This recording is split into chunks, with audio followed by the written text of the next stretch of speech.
Olá pessoal, tudo bem?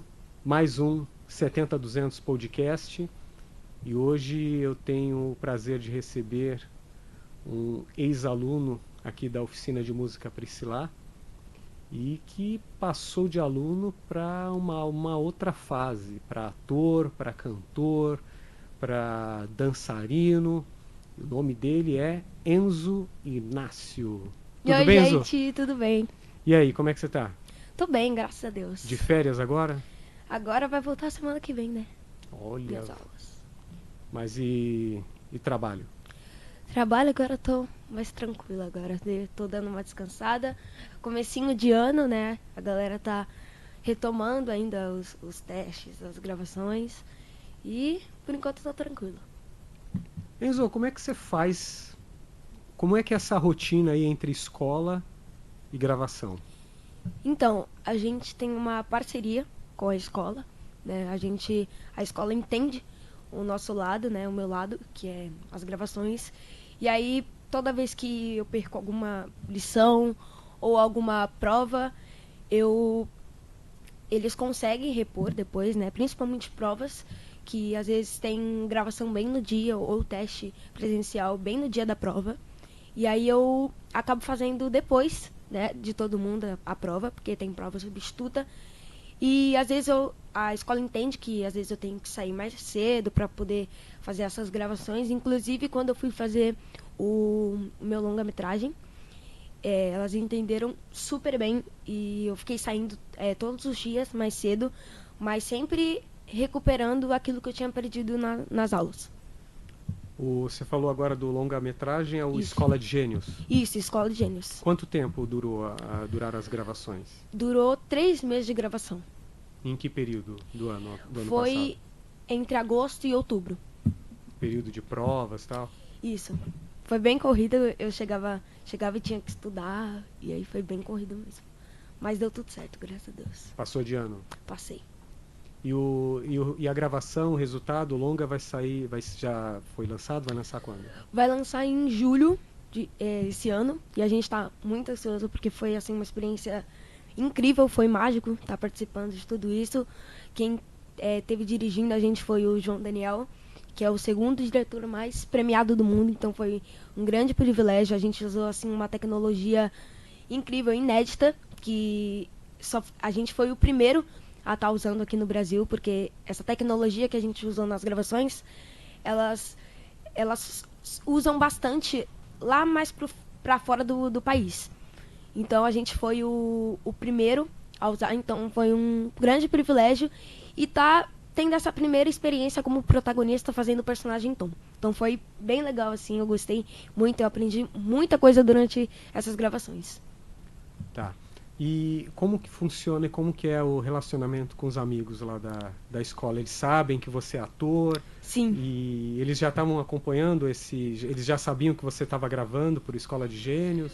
sim, eles já estavam sabendo algumas coisinhas, né, por conta de sigilo, a gente não pode falar muita coisa, mas alguma coisinha a gente podia soltar, mas foi bem pouca coisa mesmo. E agora eu tô esperando, né, lançar para poder divulgar para eles, contar tudinho para eles, porque eles sempre estão me perguntando um pouquinho sobre como é esse mundo na área artística, né? E eu sempre tô falando, e aí eles falam como tá sendo as gravações, e aí eu falo, e eles ficam bem interessados de saber como é.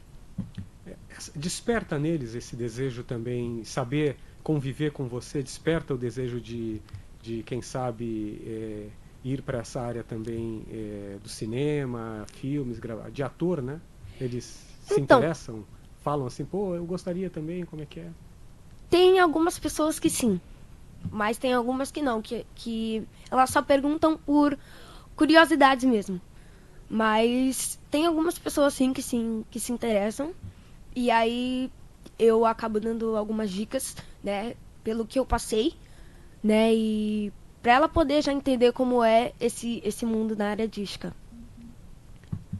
Enzo, no seu currículo você tem aqui comerciais, né, que você Isso. participou, apresentações na televisão, SBT, enfim, Raul Isso. Gil, Raul né, Gil.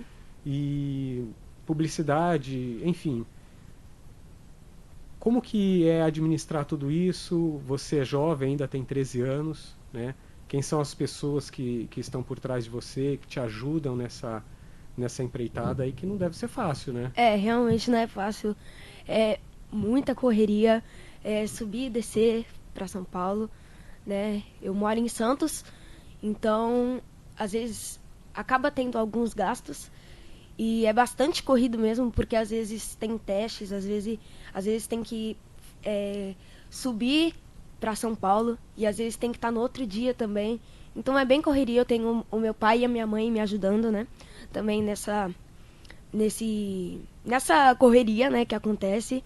Tenho o meu pai administrando o meu Instagram, tudo, administrando os testes também, a minha mãe também ajudando o meu pai.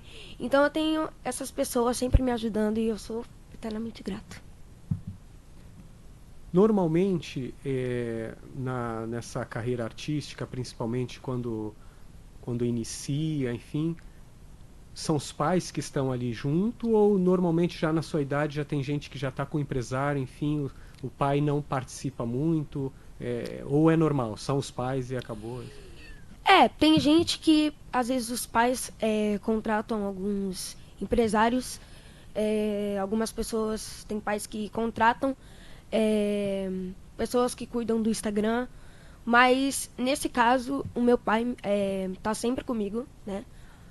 Administrando meu Instagram, fazendo tudo, postando vídeos. E geralmente tem pais que contratam empresários para isso. Tá. No seu caso, são só os meus pais mesmo. Seu empresário se chama? Marcelo. E a empresária? Rita. Ah, legal. Enzo, Inácio, é o seguinte, de todos esses trabalhos que você fez, o musical Guarda-Costas foi o que você mais almejava? É o que você já pretendia, sonhava, assim, fazer um musical, trabalhar no musical? Então, eu sempre fui fã da Whitney Houston, eu e meu pai. A minha mãe também, mas ela não é tão apaixonada quanto eu e meu pai. Mas a gente chegou a ver o filme da Whitney Houston, que foi lançado em 2023. E aí a gente recebeu, né, um amigo meu, que foi pro musical Rei Leão. Sim. Ele ia sair do Guarda-Costas, porque ele tinha que fazer esse musical. Quem é o... O Davi Martins. Tá. Aí ele me indicou para esse musical. E aí a gente ficou muito feliz, porque era um musical da Whitney Houston, a gente ficou assim muito feliz. Eu queria muito, muito entrar. E a gente foi fazer a audição. Isso que eu queria saber. Como que foi essa fase de preparação antes do musical? A gente recebeu, né, as coordenadas e tal. Aí a gente recebeu uma música que eu tinha que fazer, né? Que eu tinha que cantar, na verdade. E eu tinha que decorar ela em 2 dias. E essa música eu não sabia, que era Jesus Loves Me, da Whitney Houston. E aí eu não sabia, eu fiquei ali horas escutando aquela música. E aí chegou o grande dia de eu chegar lá na audição e cantar. E tinha um texto também, né, que eles deram pra poder decorar. Porque no musical não é só canto, né? Tem dança e tem atuação também. Ah, tá. Então tem texto pra decorar. Engloba essas 3 coisas. E aí eu decorei o texto, escutei a música. E aí eu cheguei lá, cantei. Eu achei, assim, na minha opinião, eu achei que eu fui muito mal, porque eu tinha cantado um tom acima do que era pra ter cantado. E aí eu pensei que eu não iria passar, né, porque... Só pra entender, eles tinham determinado a tonalidade e você cantou um tom acima. Por isso você achou que não foi bem, que poderia ter sido exatamente. bem pra você. E aí e eu até achei que também, porque tinham profissionais lá, né, e... Aí depois chegou a moça e quis falar comigo e com meu pai. E aí eu passei. Eu fiquei muito, muito, muito feliz. E uma coincidência que aconteceu também é que nesse dia que a gente estava em São Paulo, a minha mãe ela queria ver, inclusive, o musical do Guarda-Costas. E a gente acabou recebendo um presente, né? Ela queria ver e acabou recebendo e foi assistir comigo, né? Fazendo o Fletcher, que é o filho da Whitney. Sim. Então foi um presentaço, né? Foi incrível. Ela nem imagina, ela queria assistir o musical. Sim. E não imaginou que seria com a atuação do filho. Exatamente. Que legal, hein? Foi emocionante ou não? Foi muito, muito. Ainda mais o último dia. O último dia teve... Assim, a gente fez várias programações, né? Antes de acontecer, a gente almoçou o elenco inteiro. A gente assistiu a nossa própria peça, o nosso próprio musical. E depois a gente fez, e aí depois entrou toda a produção, foi incrível. Eu chorei bastante. Inclusive até a protagonista, Leila, ela não conseguiu terminar uma música de tão emocionada que ela ficou. E foi incrível, foi um momento mágico.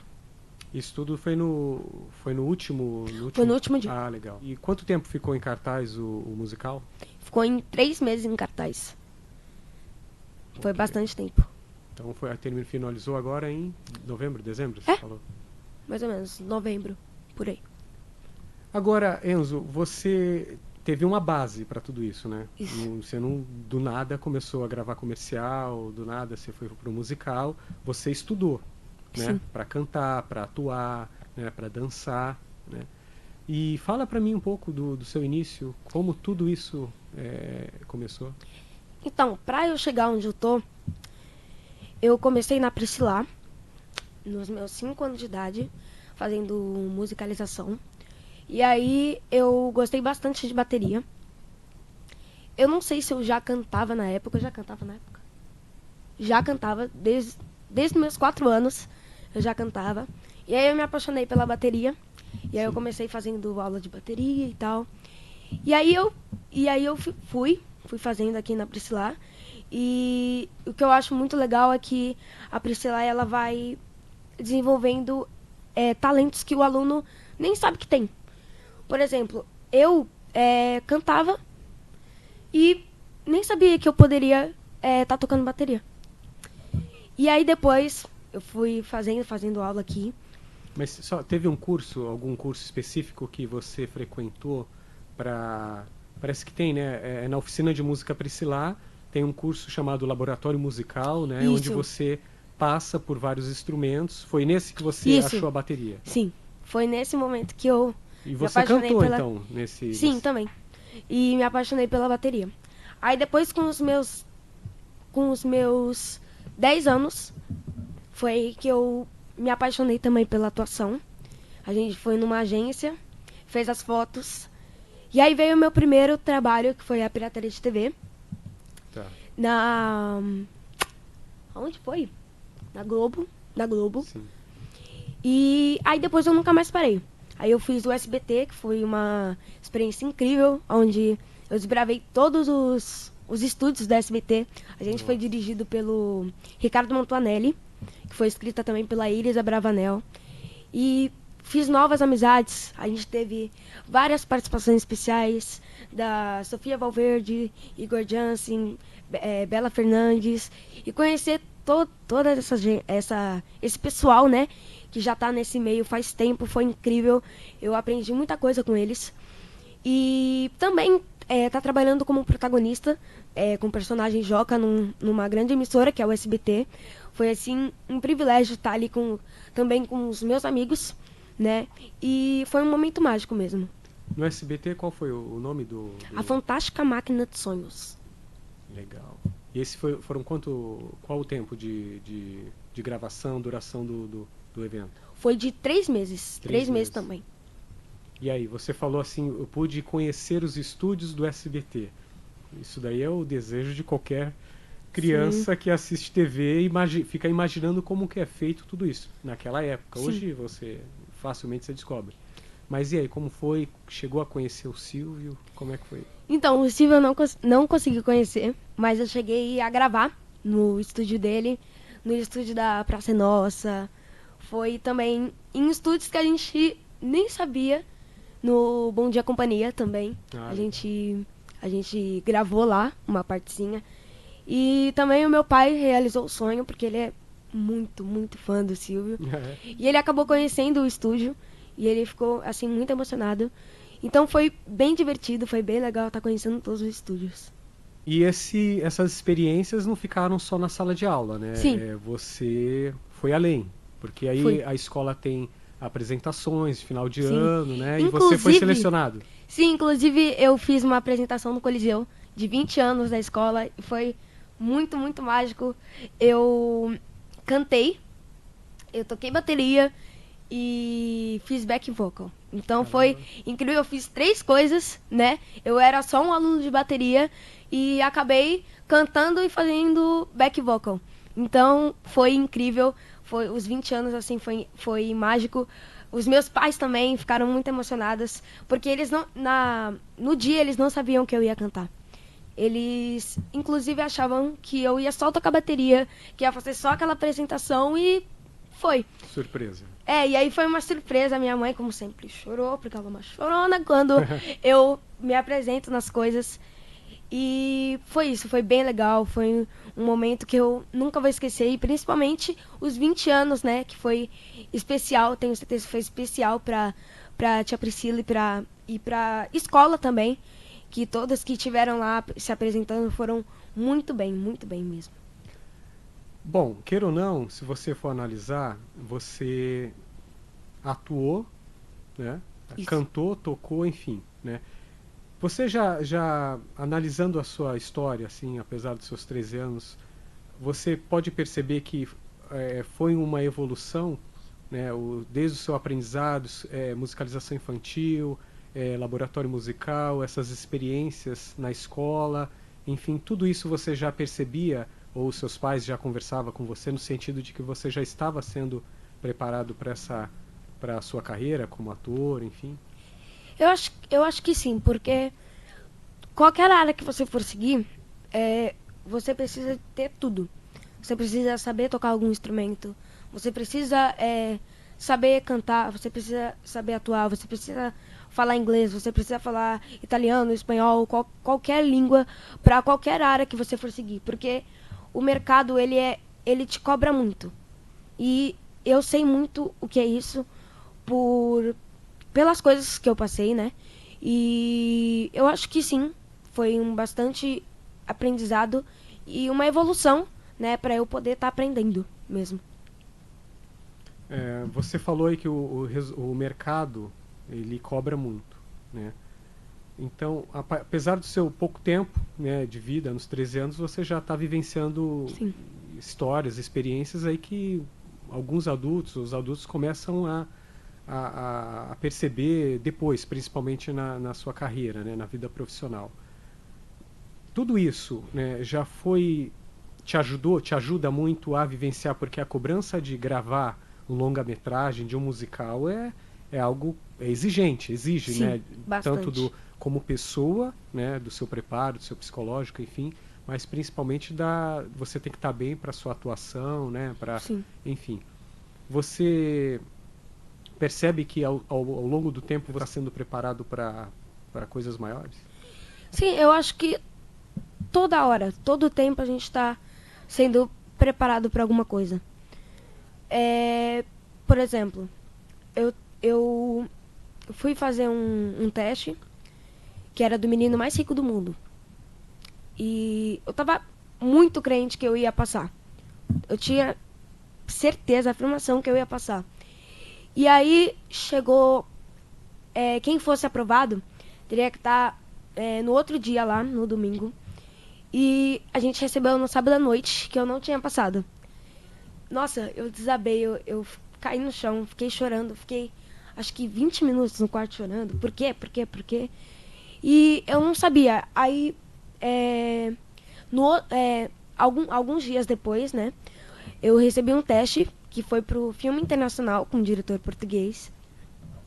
E foi muito complexo fazer esse texto, porque era uma mistura de português de Portugal, que é algumas palavras que a gente não sabe, a gente porque no português é uma coisa, às vezes no português de Portugal é outra coisa. Sim. Então era uma mistura O de que aqui pode ser é um palavrão, lá é é uma pode ser outra palavra comum. coisa. Tá.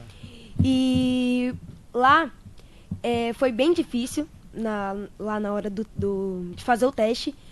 E eu não conhecia as palavras. E aí eu fiz, e aí a resposta foi bem rápida. O diretor já estava vindo pra cá. Inclusive, ele escolheu quando ele estava na viagem. E aí, eu até lembro, eu e meu pai, a gente estava no carro. A gente estava estacionado, pertinho onde a minha avó trabalha. Sim.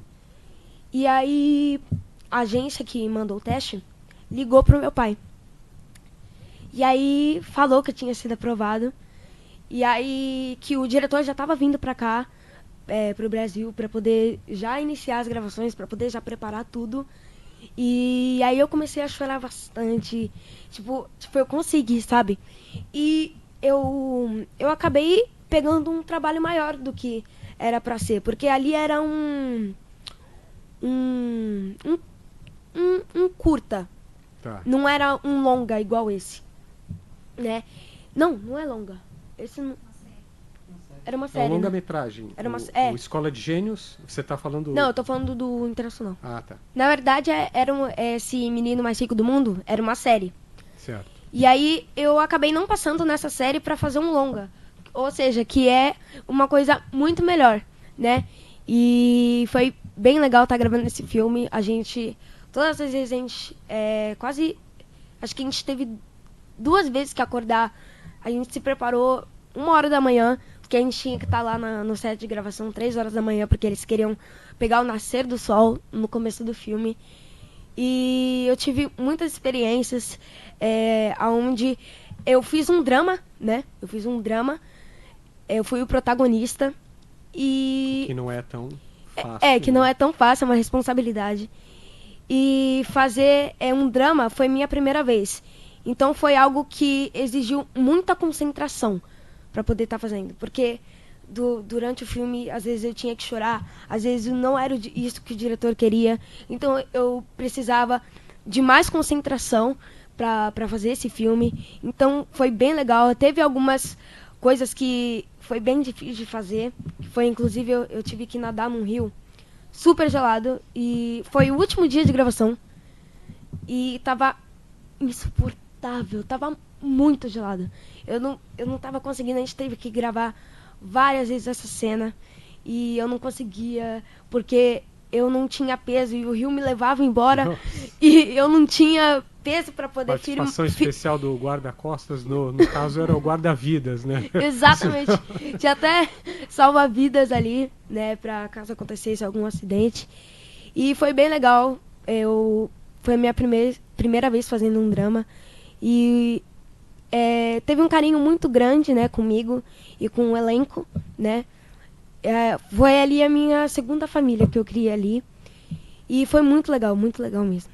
O elenco era grande? Não, era eu, o Fabrício, que fazia o meu irmão, o Wanderson, né, que era o meu pai, o Marcos, que fazia o guarda-costas, vamos dizer, um guarda-costas do meu pai. Sim. Tipo um capanga. E tinha o meu tio. E aí, não era tão grande o elenco, era só a gente mesmo. E era só isso mesmo. Era só a gente. Fazendo um paralelo, a Fantástica Máquina de Sonhos já era um pouquinho mais despojado, engraçado. Exatamente. Pro drama, você exige um pouquinho mais de concentração. É isso que eu queria que você, apesar de ser mais despojado e tal, exige também uma... o drama ele exige um pouquinho mais de concentração, o texto é um pouquinho mais, vamos dizer, sério, mais... e na Fantástica Máquina de Sonhos, o texto era mais despojado, era mais natural, e teve essa diferença que eu tive que fazer, né, essa concentração, essa concentração, né? De chorar em cena, de poder estar decorando o texto. E eu até hoje eu não acredito, porque eu consegui decorar o texto assim muito, muito rápido. Eu acho que eu decorei, acho que foi no mesmo dia. Caramba. No mesmo dia. Quando eu recebi que eu fui aprovado, chegando lá no primeiro dia de gravação, eu já tava tipo com tudo decorado. E Hoje eu não entendo como eu consegui decorar. Porque o texto era muito complexo, muito complexo. E eu consegui, graças a Deus, né? Mas você já tinha tido essa experiência, por exemplo, um comercial, que publicidades que você participou, Sim. também é necessário, né? Sim, é necessário. Decorar texto. Sim, algumas publicidades, alguns comerciais, algumas campanhas, elas às vezes não tem texto, às vezes é só uma gravação, né? Porque às vezes tem algum locutor falando, né? E a gente só fazendo a ação. E às vezes tem publicidades que a gente também usa o texto. E o Raul Gil, falando agora de televisão, conta aí pra mim como... Porque não foi só um dia, teve Sim. várias participações, né? E seu pai me relatou uma vez que teve algumas situações, eu acho que foi teve uma música que você precisou cantar, que você não estava bem, Sim. né? Conta aí pra mim como foi, mas assim, desde as primeiras participações e como que foi, como que surgiu o convite, né? Sim, então, o convite, ele aconteceu quando eu tava no Mendes, num evento da Max Fama, que é a minha agência de São Paulo. E aí, a mãe da Alice, que é uma agenciada, né, da Max Fama, ela tava lá e ela me viu cantando, né, no evento que tava lá. E aí ela chamou meu pai e queria porque queria que eu fosse pro Raul Gil. E aí o meu pai tava meio apreensivo, porque ele achava que eu não tava preparado. E aí ela insistiu. E aí o meu pai mandou. Aí ela mandou pro diretor lá do Raul Gil. E aí eles me chamaram. Sim. Só que o Raul Gil ele é gravado de 15 a 15 dias, né? E a gente grava na quinta. Tá. A gente gravava na quinta. E aí, no dia, eu não tava muito bem. Porque a minha mãe tava resfriada. E aí eu acabei pegando resfriado. E aí eu já tava com a minha voz rouca. Eu já tava com febre. Eu não tava conseguindo alcançar as notas altas. E aí, nos ensaios, eu não tava conseguindo, né? E aí eles me deram um descanso, né? Aí eu fiz exercício, fiquei lá tomando um monte de pastilha lá pra ajudar. E aí chegou na hora, não sei como, foi um agir de Deus, porque não era pra eu ter cantado tão bem quanto eu cantei. Porque muita gente me elogiou na apresentação, mas eles não sabiam que eu tava mal nesse dia. E eu cantei muito bem, graças a Deus. E porque a gente o maestro ele tocou um tom abaixo, né, pra poder me ajudar, porque eu ia cantar no tom original. Mas como minha voz tava rouca, não tava conseguindo, a gente cantou um tom abaixo, né? E isso também ajudou. E também é o meu pai, né, que me Te encheu de remédio? Não, ele me incentivou, né, a poder tá indo, porque eu não... Ele sabia como eu tava. E aí, ele também, né, os remédios. E foi isso. E por quê? Eu vejo que você se emociona contando essa história. Sim, bastante. Foi uma baita superação, né? Bom, conta mais um pouco. E aí depois, passando esse período aí de Raul Gil, essa história que você acabou de me contar foi as primeiras, porque você teve várias participações. Sim, eu fiz também Essa foi uma delas. Foi a primeira. E aí depois eles me chamaram pra... Aí eu passei, né? Aí depois eu não consegui ficar. Tá. Porque eu tinha que fazer justamente a gravação do Escola de Gênios. Sei.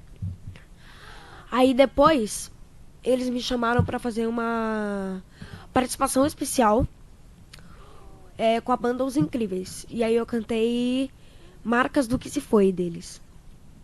E aí eles me chamaram pra essa participação especial. Aí eu voltei lá, cantei e é isso.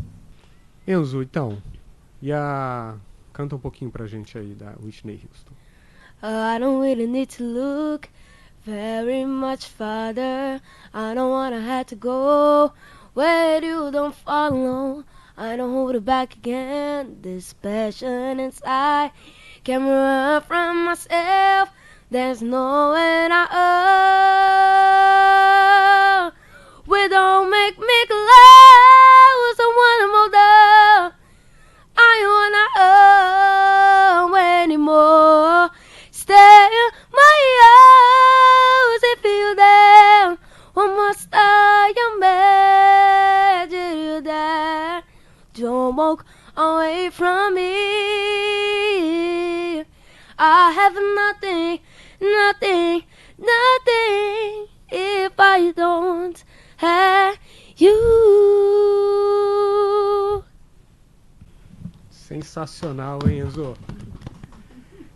Enzo, é o seguinte, para quem todas essas experiências que você contou para nós, se por um acaso, né, você não fosse um ator, você já teria muita coisa vivida, né, e aprendida para exercer qualquer profissão, né? São muitas experiências que você passou e certamente foram muito importantes para você. Mas para aqueles que, na sua idade, aí que estão na dúvida, que gostariam, né, de, quem sabe, ir para a área musical ou artística em si, enfim, Sim. né? O que você orientaria? Qual é o conselho que você poderia... Olha, pessoal, se vocês querem ser cantor ou seguir em qualquer área que exerce, que tenha a ver com a música ou com atuação, você precisa de uma agência séria, de uma escola de música séria. Tem aqui a Priscila, que sempre tá de braços abertos para você. Ela ajuda bastante em qualquer coisa que você precisar. E estudar, gente, vocês precisam estudar, porque qualquer área que você for seguir, o mercado vai exigir muito de você para qualquer coisa que você for fazer. Então essa é a minha dica. Enzo Ignácio, obrigado pela sua participação. Obrigado. Eu que agradeço. Há muito tempo a gente já queria conversar com você. O seu pai e sua mãe sempre se colocaram à disposição. E o mais legal é que eles queriam fazer isso como uma forma de gratidão, né? Então eu é que fico agradecido pela sua presença. Obrigada. E muito obrigado e um grande abraço para você. Obrigado, Sucesso. obrigado pelo convite, viu?